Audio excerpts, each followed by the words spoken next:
Welcome to the second part of our first Houdini project. In this video, we're going to take a look at how we can light our scene, and assign materials to the procedural object that we created in the previous video.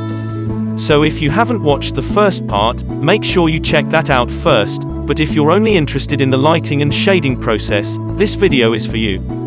Please don't forget to like and subscribe to get notified about the new upcoming videos. With all that being said, let's get started.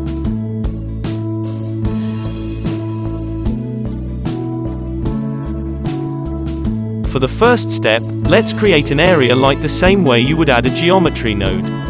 On the very top right side of the 3D viewport, there's the camera view button that allows you to switch between your camera views in the scene, but if you right-click on it, you'll be able to look through the light to see what direction it is pointing at. Note that you should lock your view in order to make any changes in the light's orientation, otherwise the viewport will switch back to perspective view. Once the area light is locked to the viewport, you can easily find a nice angle to light your object.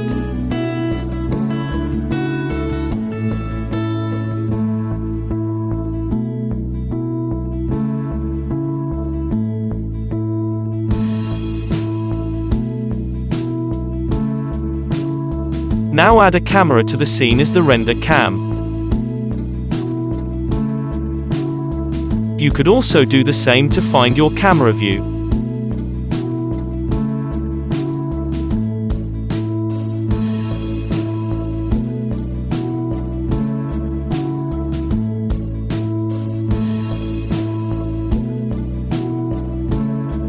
In the View tab, set the focal length to 85 mm, and the output resolution to 2K square.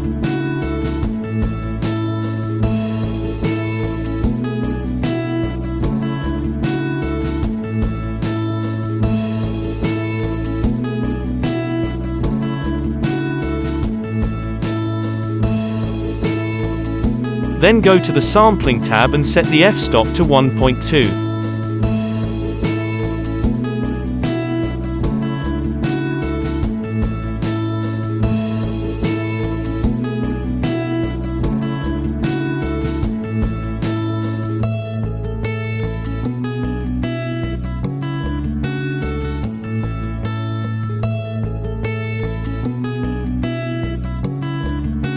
Everything looks good so far.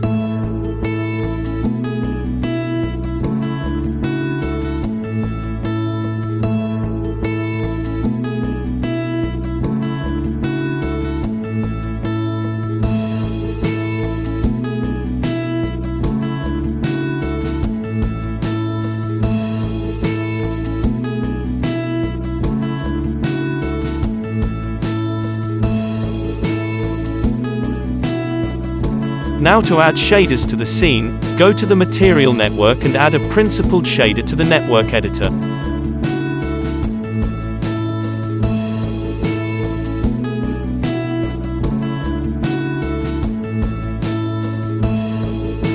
This is a very simple and user-friendly but powerful physically based shader node that allows you to create almost every material that you could think of in Mantra Renderer environment. To assign this material to our geometry, jump back to the Geo network, select the geometry node and then, in the Render tab, assign your shader node to the material parameter.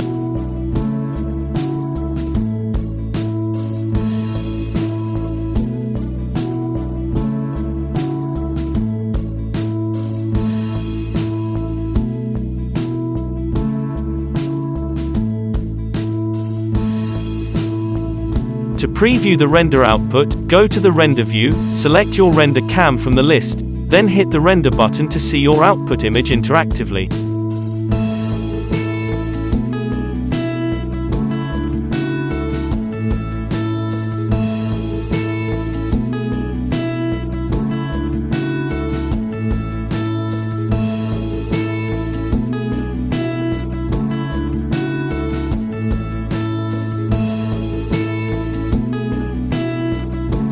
First thing first, our scene looks a bit dark, so let's crank up the light intensity.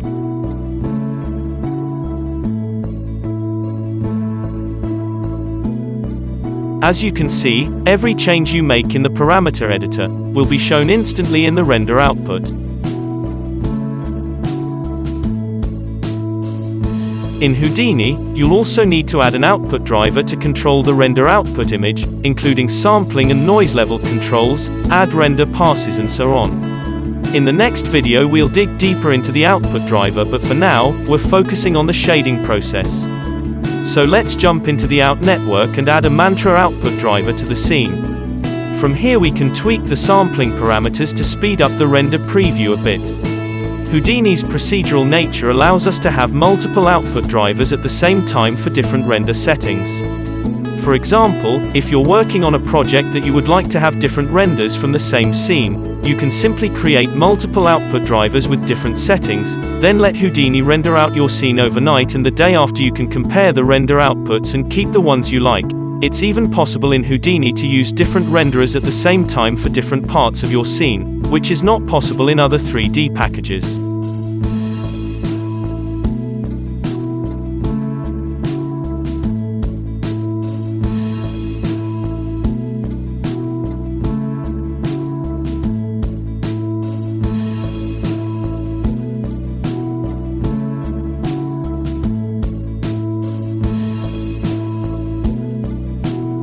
Let's tweak the sampling parameters to reduce the render time, then we'll focus on the principled shader parameters to adjust the material characteristics.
I just came up with an idea to make our project visually cooler. I'm gonna use the pop network output particles to create little point lights on the surface of the geometry. To do that, jump into the geometry network and extract the pop network particles to a different output.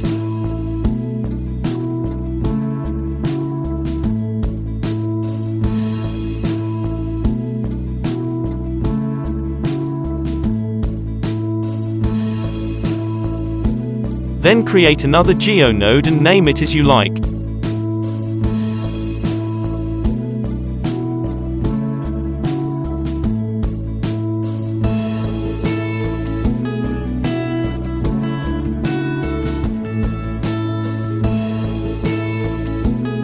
Hop into it, create a sphere for our little point lights and summon the particles by an object merge node.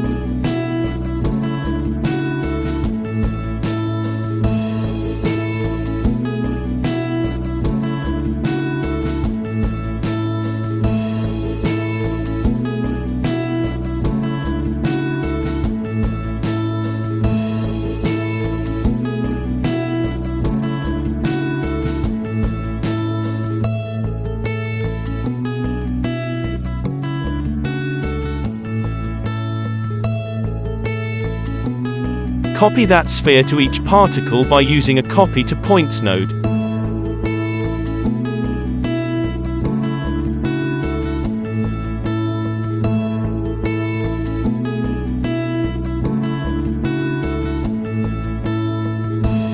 Then shrink down the sphere size to match the proportions.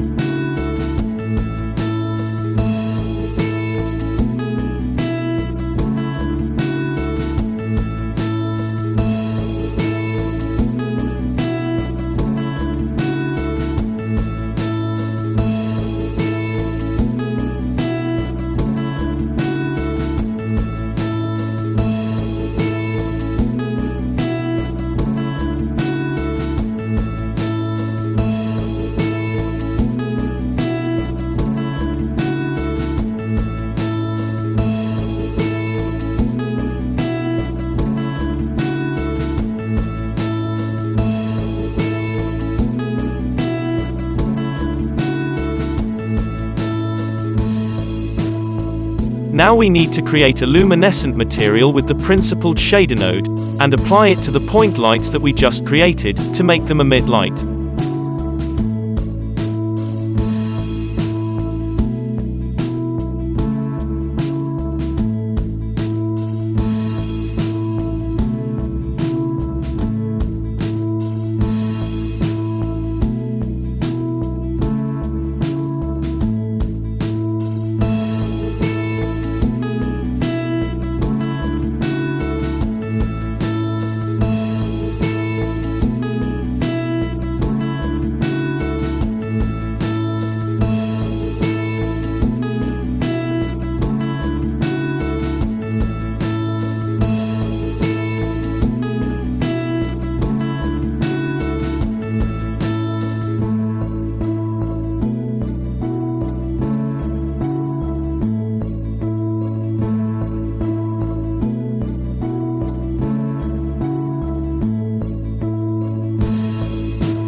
Okay, let's wrap this up for this part. In the next part, we'll go through the render driver node and how you can export different render passes for your scene. Thanks for watching and see you in the next part.